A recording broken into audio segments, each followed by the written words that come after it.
మీ మోకాల నొప్పులకు ఎటువంటి సర్జరీ లేకుండా ఎపియాన్ పెయిన్ క్లినిక్ అందిస్తున్న అత్యాధునిక చికిత్స. నమస్కారం, మీరు చూస్తుంది సుమన్ టీవీ. నేను కీర్తి. నాతో పాటు ప్రముఖ జ్యోతిష్యులు బ్రహ్మశ్రీ నందిబట్ల శ్రీహర్ శర్మ గురుగారు ఉన్నారు. నమస్తే గురుగారు. వాగర్థ వివ సంపృక్తౌ వాగర్థ ప్రతిపత్తయే జగతః పితరౌ వందే పార్వతీ పరమేశ్వరౌ. ఆదిత్యాయ చ సోమాయ మంగళాయ బుధాయ చ గురు శుక్ర శనిభ్యశ్చ రాహవే కేతవే నమః. శృంగేరి జగద్గురు పీఠాధిపతులకి, కంచి పీఠాధిపతులకి నమస్కారములు తెలియచేసుకుంటూ కార్యక్రమాన్ని ప్రారంభిద్దాం. గురుగారు, శనివారం శని త్రయోదశి కలిసి వస్తుంది. అసలే శని భగవానుడు చాలా పవర్ఫుల్గా ఉన్నాడు. షడ్గ్రహ కూటమి మొన్న వెళ్ళిపోయింది. కొంతమందికి ఇప్పుడే స్టార్ట్ అవుతే, కొన్ని రాసులకి నెత్తి మీద స్ట్రాంగ్గా ఉంటే కొంతమందికి వదిలించుకొని వెళ్ళిపోతున్నాడు. సో ఈ సందర్భంగా మనం ఈ శని త్రయోదశిని ఎలా ఉపయోగించుకోవాలంటారు?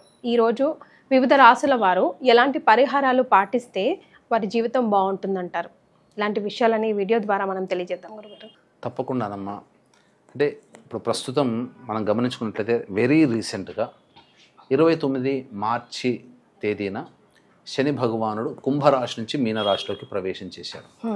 ఈ కారణం చేత కుంభ, మీన, మేషరాశి వారికి ఏలిని నాటి శని, మిథున రాశి వారికి కంటక శని, సింహరాశి వారికి అష్టమ శని, ధనుస్సు రాశి వారికి అర్ధాష్టమ శని, కన్యా రాశి వారికి దాంపత్య శని, కర్కాటక వృశ్చిక రాశిలో జన్మించినటువంటి వారికి యోగ శని ప్రభావం వెరసి మేష, మిథున, కర్కాటక, సింహ, కన్య, వృశ్చిక, ధనుస్సు, కుంభరాశులలో జన్మించినటువంటి వారికి శని ప్రభావంతో ఇబ్బంది పడుతూ ఉంటుంటారు. అంటే ఇక్కడ మనకు కర్మ సిద్ధాంతం మనకు కొంత తెలియాలమ్మా. ఎందుకు శని భగవాను అంత భయపడతారు అంటే, ఈ కలియుగంలో ప్రతి వ్యక్తి కూడా పాపములు చేసిన వాడే, మీతో నాతో సహా, తెలిసి తెలియక. అటువంటి పాప ప్రభావాలు వెంబడే ఫలితాలు ఇవ్వవు.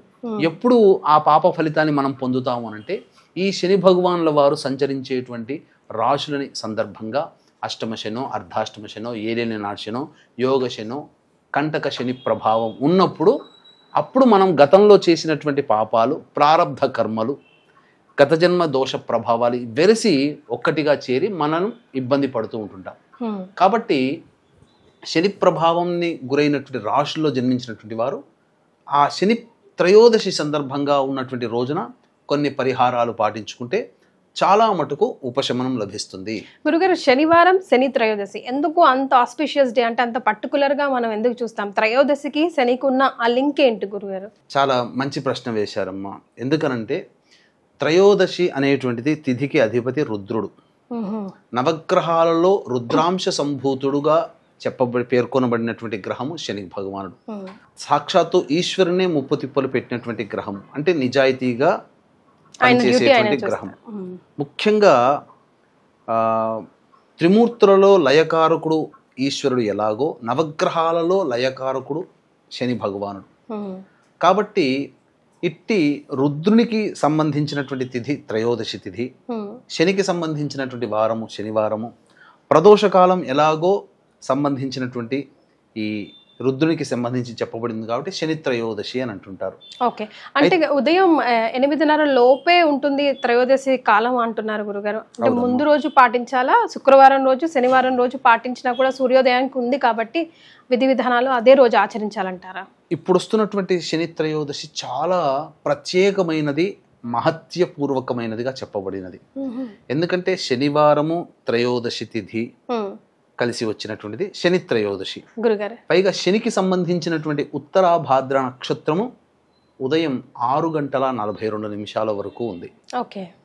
తర్వాత త్రయోదశి తిథి ఉదయం 8:36 వరకు ఉంది. కాబట్టి శని భగవానుడికి సంపూర్ణముగా ఉన్నటువంటి రోజు. మళ్ళీ ప్రాచీన సంఖ్యాశాస్త్రం ప్రకారం కనుక చూసుకున్నట్లయితే 26వ తేదీ అనేటువంటిది 2+6 ఎంతమ్మా? 8. 8 సంఖ్య శని భగవానికి సంబంధించినటువంటిది. కాబట్టి వెరసి ఈ 26వ తారీఖు శనివారం ఏదైతే ఉందో, సంపూర్ణముగా శని ప్రభావంతో ఇబ్బందులు పడుతున్నటువంటి వాళ్ళకి విముక్తి కలిగేటువంటి రోజుగా చెప్పవచ్చు. అందువల్ల కొన్ని పరిహారాలు అనేటువంటివి పాటించాలి. ఇప్పుడు మీరు విముక్తి అన్న పదం వాడారు కదా, అంటే పరిహారాలు పాటిస్తే విముక్తి వస్తుంది అని. పరిహారాలకి విముక్తి నిజంగానే వస్తుందంటారా గురుగారు సిన్సియర్గా? ఖచ్చితంగా ఉంటుందమ్మా. దీనికి మీకు ఒక తెలియచేస్తాను.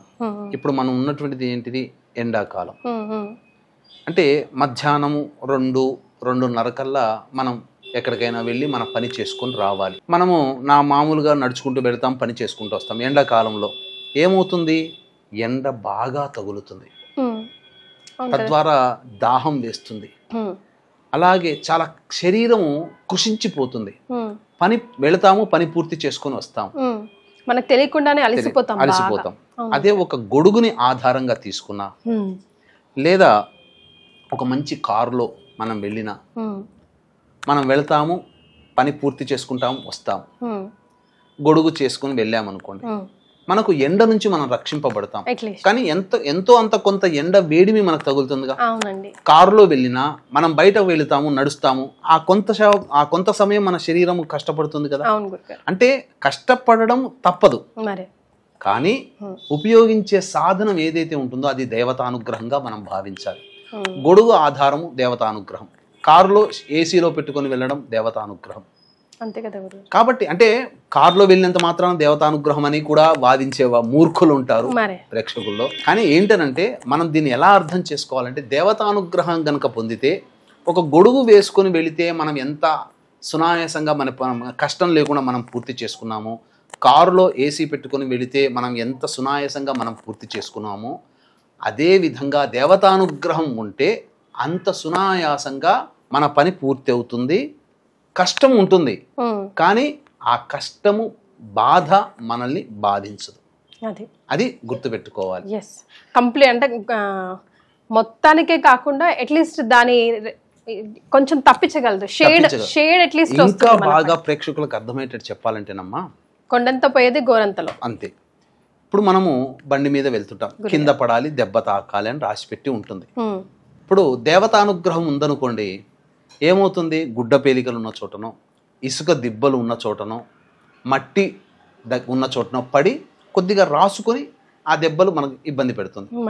దేవతానుగ్రహం లేకపోతే ఏమవుతుంది, డాంబర్ రోడ్లోనో లేకపోతే బండరాళ్ళు ఉన్న చోట పడి ఎక్కువగా ఒరిపిడి గురయ్యి బాగా శరీరము ఇబ్బంది పడుతుంది.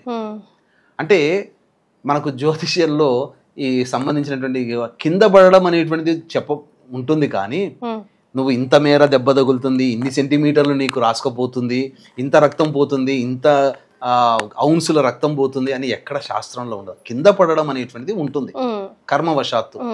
దేవతానుగ్రహం ఉంటే ఆ దెబ్బ నుంచి మనం బయటపడతాము, దేవతానుగ్రహం లేకపోతే ఆ దెబ్బ వలన మనం ఎక్కువగా బాధపడతాము. అది దేవతానుగ్రహం. అంతే. కాబట్టి పరిహారాలు చేసుకుంటే ఖచ్చితంగా ఆ పరిహారాల ప్రభావం వలన కష్టపడడం తప్పదు, కానీ ఆ కష్టం ఇష్టంగా మారి ఆ పనిని పూర్తి చేసుకుంటాము, లేదా మనకు తెలియకుండానే మనకు సమస్యలు తీరిపోతాయి. అందుకని పరిహారాల విషయంకి వచ్చేసరికి 2 రకాల పరిహారాలు ఉంటాయి ఎప్పుడైనా కానీ. ఒకటి దైవ పరిహారము, 2 మానవ పరిహారం. దైవ పరిహారం అంటే దైవం మంత్రాధీనం, తన్మంత్రం బ్రాహ్మణాధీనం. కాబట్టి బ్రాహ్మణుల ద్వారా చేయించుకునే జపాలు, హోమాలు, అభిషేకాలు, ఇటువంటివన్నీ కూడా కార్యక్రమాలు. మానవ పరిహారం అంటే మనకు మనంగా చేసుకునేటువంటి పరిహారాలని చెప్పవచ్చు. అంటే చిన్నపాటి చిట్కాలు లాంటివి, దేవతా పూజలు లాంటివి, అర్చన లాంటివి మనకు మనంగా చేసుకునేటువంటివి. కాబట్టి దేవతా పరిహారంలో భాగంగా వీక్షించేటువంటి ప్రేక్షకులు కూడా ఈ మీన, మేష, మిథున, కర్కాటక, సింహ, కన్య, వృశ్చిక, ధనస్సు, కుంభరాశుల్లో జన్మించినటువంటి వారికి శనిదోష ప్రభావం ఉంది. కాబట్టి ఈ శనిదోష నివారణార్థమై ఈ 26వ తారీఖు రోజున పొద్దున్నే శనీశ్వర హోమము, అఘోర పాశుపత మంత్ర హోమం. శని ప్రభావం వలన ధనపరంగా, ఆరోగ్యపరంగా, కుటుంబపరంగా, దాంపత్యపరంగా సమస్యలు వస్తాయి కాబట్టి, వివాహపరంగా సమస్యలు వస్తాయి కాబట్టి వీటికి సంబంధించినటువంటి హోమాది కార్యక్రమాలు చేయించడం జరుగుతుంది. ముఖ్యంగా ఈ శంకరుంగలిమాల అంటే శంగాలి కరుంగలి కలిసినటువంటిది అత్యంత అరుదుగా లభిస్తుంది, ఎక్కడ పడితే అక్కడ దొరకదండి. దీనికి ఈ శనీశ్వర హోమము, అఘోర పాశుపత మంత్ర హోమము శక్తిపాతము చేసి ఈ మాల మీకు ఇవ్వడం జరుగుతుంది. చక్కగా రాగిలో చుట్టబడినటువంటి మాల అండి. ఎప్పుడు కూడా మాల దగ్గరగా కలిసి ఉండకూడదు, పూసలు దూరంగానే ఉండాలి. ఇటువంటిది నాణ్యమైనటువంటి స్వచ్ఛమైనటువంటి శంకరుంగలి మాల అనేటువంటిది మీకు శక్తిపాతం చేసి ఇవ్వడం జరుగుతుంది. అవకాశం ఉన్నవాళ్ళు ఈ మీన, మేష, మిథున, కర్కాటక, సింహ, కన్య, వృశ్చిక, ధనస్సు, కుంభరాశులు జన్మించినటువంటి వారు ఈ కార్యక్రమంలో పాల్గొని దీన్ని పొందవచ్చు.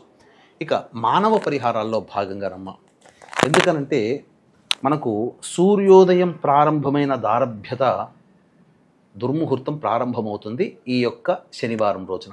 గురుగారు. కాబట్టి ఉదయం 4 గంటలకే లేచి కాలకృత్యాదులు తీర్చుకొని సూర్యోదయం కాకముందే శివాలయానికి చేరుకుని ఆ శివాలయంలో ఖచ్చితంగా నవగ్రహాలు ఉంటాయి. ముందుగా నవగ్రహాల చుట్టూ శివాయ నమః అంటూ 27 ప్రదక్షిణలు చేసి అప్పుడు శని భగవాని ముందర నల్ల నువ్వుల నూనెతో దీపారాధన సూర్యోదయం కంటే ముందే చేయాలి. చేస్తే అప్పుడు ఆ దుర్ముహూర్త ప్రభావంలో మనం పడం. కాబట్టి చక్కగా నల్ల బట్ట కట్టి నల్ల నువ్వుల నూనెతో దీపారాధన చేసి, ఎలాగో సూర్యోదయం కంటే ముందే నల్ల నువ్వుల నూనెతో దీపారాధన చేస్తాం. తర్వాత ఆ శని భగవానుడికి అభిషేకం చేస్తే నమ్మక మంత్రంతో, ఈశ్వరునికి సంబంధించిన నమ్మక మంత్రంతో, పురుష సూక్త విధానంతో అభిషేకం చేయడం, లేదా అంటే అక్కడ దీపారాధన చేసి మళ్ళీ వెళ్ళి కాలు కడుక్కొని వచ్చి అప్పుడు గర్భాలయానికి వెళ్ళాలి అలాంటివి ఏం లేవు కదా గురువు? అటువంటిది ఏం లేదమ్మా. చక్కగా అభిషేకం చేసి లేదా ఈ బీజ మంత్రం ఓం ప్రాం ప్రీం ప్రౌం సహ శనైశ్చరాయ నమః అనే బీజ మంత్రంతో అనొచ్చమ్మా. ఆ బీజ మంత్రం ఎవరైనా చేయవచ్చు. ఓం ప్రాం ప్రీం ప్రౌం సహ శనైశ్చరాయ నమః అంటూ అభిషేకం చేస్తూ, నల్ల నువ్వులతో అభిషేకం చేస్తూ 8 నల్ల నువ్వుల లడ్డూల్ని నైవేద్యంగా పెడితే సరిపోతుంది. ఆ తదనంతరం వెంబడే శివాలయంలో ఎలాగో రావి చెట్టు ఉంటుంది కాబట్టి మళ్ళీ రావి చెట్టు చుట్టూ శివాయ నమః అంటూ 27 ప్రదక్షిణలు చేసి ఆ తదనంతరం చక్కగా ఒక రాశిగా నల్ల నువ్వులు, ఒక 1/4 కిలో నల్ల నువ్వులని రాశిగా పోసి దాని మీద 3 తమలపాకులు పెట్టి ఆ 3 తమలపాకుల మీద మళ్ళీ మట్టి ప్రమిద కానీ ఇనుప ప్రమిద కానీ పెట్టి దీపారాధన ఒకటి పెట్టొచ్చు. కానీ 3 ఒత్తులు పెట్టి దీపారాధన చేసి అప్పుడు ఆ రావి చెట్టు కింద కూర్చొని పడమర వైపు ఫేస్ పెట్టాలి. పడమర వైపు ఫేస్ పెట్టి ఓం ప్రాం ప్రీం ప్రౌం సహ శనైశ్చరాయ నమః అనే నామాన్ని 1008 సార్లు, తక్కువ కాకుండా, మనకు టైం లేదు అని అనుకున్న వాళ్ళు 108 సార్లు అయినా కానీ జపం చేసి తదనంతరం వెనక్కి తిరిగి చూడకుండా ఇంటికి వెళ్ళిపోవాలమ్మా. రైట్ గురుగారు, జనరల్గా ముఖ్యంగా శని భగవాన్కి పూజ చేసేటప్పుడు, అక్కడ ఆరాధన చేసేటప్పుడు మేము చేసే జనరల్ మిస్టేక్స్ ఏంటి, అవి మేము చేయకుండా ఉండాలి అంటే ఎలా? అంటే మనం చూస్తూ ఉంటాం, వస్త్రం మొహం మీద కప్పేస్తుంటారు, లేదంటే పైనుంచి ఆయిల్ పోస్తుంటారు, అదంతా కాలిపోతుంది, దాన్ని తొక్కుతూ తిరుగుతూ ఉంటాము. ఉప్పు కూడా అలాగే ఇప్పుడు పోస్తూ ఉంటారు. అట్లాంటి మిస్టేక్స్ తెలిసి తెలియక చాలా చేస్తూ ఉంటాం గురుగారు. ముఖ్యంగా దేవతకి సంబంధించి ఏదైతే మనం అర్పిస్తామో అది తొక్కే ప్లేస్లో మనం పెట్టకూడదు. తెలియక చాలా మంది పక్కకు పడేస్తుంటారు. గళ్ళ ఉప్పు, ఇంకా చెప్పాలి అంటే ఆ శని భగవానుడికి బెల్లం ఉంటుంది. నల్ల బెల్లం దొరికితే చాలా విశేషం అమ్మా. ఆ నల్ల బెల్లం ముద్ద దొరికి దాన్ని ఒక దీప ప్రమిదలాగా చేసుకున్నా, లేకపోతే ఎల్లో కలర్ బెల్లం దొరుకుతుంది, గడ్డలు దొరుకుతాయి, దాన్ని ఒక గుంతలాగా తవ్వితే అప్పుడు తీస్తే దాంట్లో నల్ల నువ్వుల నూనె వేసి దీపారాధన చేసినా చాలా శుభ ఫలితాలు కలుగుతాయి. తర్వాత ఆ రోజున ఖచ్చితంగా చేయాల్సినటువంటిది ఏంటంటే ఉపవాసం ఉంటే చాలా మంచిది. లేదు ఉపవాసం ఉండలేని వాళ్ళు ఏదైనా కానీ వృద్ధులకి, మానసిక శారీరక వికలాంగులకి అన్నదాన కార్యక్రమం చేస్తే చాలా విశేషం. పారిశుద్ధ్య కార్మికులకి ఏదైనా కిచెన్ సామాన్, వాళ్ళు వండుకునే సామాన్ ఇచ్చిన, మున్సిపాలిటీ సిబ్బందులు పనిచేస్తారు కదా, వాళ్ళు ఊడ్చే వాళ్ళు, వీళ్ళందరూ ఉంటారు, చెత్త ఎత్తిపోసే వాళ్ళు ఉంటారు కదమ్మా, వాళ్ళకి ఏదైనా కానీ ఇచ్చేయచ్చు. ఇంకా విశేషంగా చెప్పాలి అని అంటే ఆ యొక్క మున్సిపాలిటీ సిబ్బందికి డబ్బు లేని వాళ్ళు కూడా ఉంటారు కదమ్మా చాలా మంది.